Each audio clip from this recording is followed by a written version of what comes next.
내 채널에 다시 오신 것을 환영합니다. 매우 행복하고 성공적인 하루를 보내시기 바랍니다. 영상을 놓치지 않으려면 구독하고 알림벨 누르는 것도 잊지 마세요. 이제 뉴스 속으로 들어가 볼까요?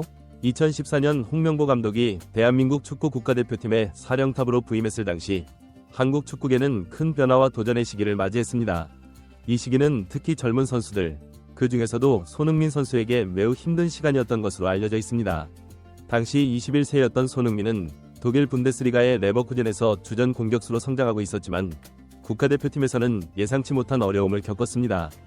홍명보 감독의 대표팀 선발 과정에서 손흥민이 무시당하고 위협을 받았다는 주장이 제기되면서 이는 한국 축구팬들 사이에서 큰 논란을 일으켰습니다. 2014년 브라질 월드컵을 앞두고 벌어진 이 사건은 한국 축구계에 큰 파문을 일으켰고 지금까지도 많은 이들의 기억에 남아있는 중요한 사건입니다. 일부 팬들과 전문가들은 홍명보 감독이 손흥민을 정신적, 육체적으로 학대했다고 주장합니다. 이들은 홍 감독이 손흥민을 위협하고 폭행했으며 이로 인해 손흥민이 깊은 정신적 고통을 겪었다고 믿고 있습니다. 당시 어린 나이였던 손흥민에게 이러한 상황은 매우 힘들고 스트레스가 많은 경험이었을 것입니다. 이는 많은 팬들에게 혼란과 분노를 안겼고 한국 축구의 미래에 대한 우려를 낳았습니다. 일부 전문가들은 홍명보 감독의 행동이 인간으로서 해서는 안 될 잔혹한 행위에 가깝다고 비판했습니다. 이들은 홍 감독의 행동이 손흥민에게 큰 상처를 주었을 것이라고 말하며 이는 단순한 축구 지도자와 선수의 관계를 넘어선 심각한 인권 침해라고 지적했습니다. 이러한 주장들은 한국 축구계에 큰 충격을 주었고 선수들의 인권과 복지에 대한 인식을 높이는 계기가 되었습니다. 2014년 브라질 월드컵 대표팀 선발 과정에서 홍명보 감독은 논란의 중심에 섰습니다. 그는 팀의 주전으로 뛰지 않는 선수들을 선발하면서도 당시 유럽에서 좋은 활약을 보이고 있던 손흥민을 무시하는 듯한 태도를 보였습니다. 홍 감독은 주변 사람들이 좋다고 해서 손흥민을 선택했다는 발언으로 더 큰 논란을 불러일으켰습니다. 이는 많은 팬들과 전문가들에게 선수 선발 과정의 공정성과 투명성에 대한 의문을 제기하게 만들었습니다.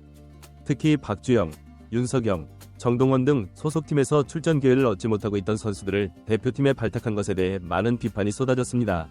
축구 전문가들은 이러한 선수 선발이 개인의 친분과 과거의 성과에 치중한 것이라며 현재의 경기력과 팀의 전술적 필요성을 무시한 처사라고 지적했습니다. 이는 한국 축구의 발전을 위해서는 공정하고 객관적인 선수 선발 기준이 필요하다는 인식을 확산시키는 계기가 되었습니다. 월드컵 본선에서 한국 대표팀은 기대 이하의 성적을 거두었습니다. 조별리그에서 1무 2패로 탈락하면서 홍명보 감독의 전술과 선수 기용에 대한 비판은 더욱 거세졌습니다. 특히 알제리전에서 전반에만 3실점을 허용하는 등 수비진의 붕괴는 홍 감독의 선수 선발과 전술 운용의 실패를 여실히 보여주었다는 평가를 받았습니다. 이는 한국 축구의 전술적 발전과 체계적인 팀 운영의 필요성을 다시 한번 일깨워주는 사건이었습니다. 손흥민의 경우 월드컵 기간 동안 제대로 된 기회를 얻지 못했다는 평가가 많았습니다. 벨기에와의 마지막 경기에서 홍명보 감독은 1에서 0으로 뒤지고 있는 상황에서 손흥민을 교체 아웃시켰는데 이는 많은 축구팬들과 전문가들의 비난을 받았습니다. 차범근 해설위원은 이를 매우 실망스러운 교체라고 평가했으며 많은 이들이 대표팀의 에이스를 빼는 것이 과연 합리적인 결정이었는지에 대해 의문을 제기했습니다. 이는 감독의 전술적 판단과 선수 기용에 대한 중요성을 다시 한번 상기시키는 사건이었습니다. 월드컵 탈락 이후 홍명보 감독의 행동은 더 큰 논란을 불러일으켰습니다. 그는 선수들과 함께 브라질의 한 레스토랑에서 술을 마시고 현지 여성들을 동원해 파티를 벌였다는 소문이 퍼졌습니다. 홍 감독은 이를 선수들을 위로하기 위한 것이라고 해명했지만 많은 팬들은 이를 받아들이지 않았습니다. 또한 대표팀이 16강 탈락 후 이과수 폭포를 관광한 사실이 알려지면서 추가적인 비판에 직면했습니다. 홍명보 감독은 이에 대해 선수들이 가자고 해서 갔다고 해명했지만 후에 이과수 폭포 관광지 홈페이지에 게재된 내용과 상충되는 점이 발견되어 진실성에 의문이 제기되었습니다. 이러한 일련의 사건들로 인해 홍명보 감독에 대한 신뢰는 크게 떨어졌고 많은 축구팬들은 그의 지도력과 인품에 대해 의문을 제기했습니다. 이는 국가대표팀 감독의 책임감과 윤리의식의 중요성을 강조하는 계기가 되었습니다. 특히 손흥민과 같은 젊은 선수들에 대한 대우와 관련해 많은 비판이 쏟아졌습니다. 일부에서는 홍명보 감독이 자신의 뜻대로 따르지 않는 선수들에게 불이익을 줄 수 있다는 암시를 주었다고 주장합니다. 이는 특히 손흥민과 같은 어린 선수들에게 큰 부담으로 작용했을 것이라는 분석이 있습니다. 당시 21세였던 손흥민에게 이러한 상황은 매우 힘들고 스트레스가 많은 경험이었을 것입니다. 2014년 월드컵 이후 홍명보 감독은 대표팀을 떠났지만 그의 재임 기간 동안의 행동과 결정은 오랫동안 한국 축구계의 논란거리로 남았습니다.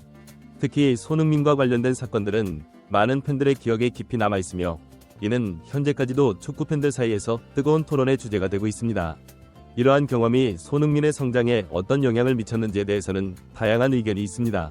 일부는 이러한 어려움이 손흥민을 더 강하게 만들었다고 주장하지만 다른 이들은 이로 인해 손흥민이 불필요한 정신적 고통을 겪었다고 믿습니다. 홍명보 감독의 2014년 월드컵 지휘는 한국 축구 역사상 가장 논란이 많았던 시기 중 하나로 기록되고 있습니다. 그의 선수 선발, 전술 운용, 그리고 대회 중과 후의 행동은 많은 비판을 받았으며 이는 한국 축구의 발전 방향에 대한 심도 있는 논의를 불러일으켰습니다. 특히 손흥민과 같은 젊은 재능 있는 선수들을 어떻게 육성하고 대우해야 하는지에 대한 중요한 교훈을 남겼습니다.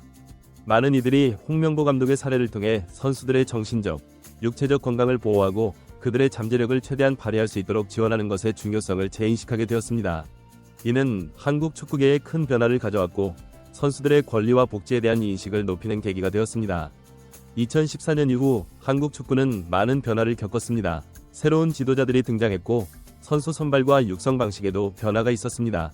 그러나 홍명보 감독 시절의 사건들은 여전히 많은 이들의 기억 속에 남아있으며 이는 한국 축구가 앞으로 나아가는 데 있어 중요한 교훈으로 작용하고 있습니다. 이를 통해 한국 축구는 더욱 투명하고 공정한 시스템을 구축하려는 노력을 기울이고 있습니다. 손흥민의 경우 이러한 어려운 경험에도 불구하고 세계적인 선수로 성장했습니다. 그의 성공은 많은 이들에게 영감을 주고 있으며 동시에 과거의 사건들을 되돌아보게 만드는 계기가 되고 있습니다.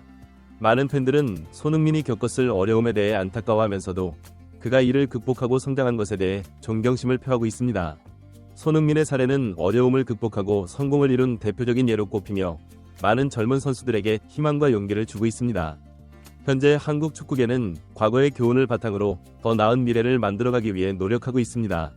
선수들의 권리와 복지에 대한 인식이 높아졌고 공정하고 투명한 선수 선발 과정의 중요성이 강조되고 있습니다. 또한 지도자들의 리더십과 윤리의식에 대한 기준도 높아졌습니다. 이는 한국 축구가 더욱 건강하고 발전된 모습으로 나아가는 데 큰 도움이 될 것으로 기대됩니다. 2014년의 사건들은 한국 축구의 어두운 면을 보여주었지만 동시에 변화와 발전의 필요성을 일깨워주는 계기가 되었습니다.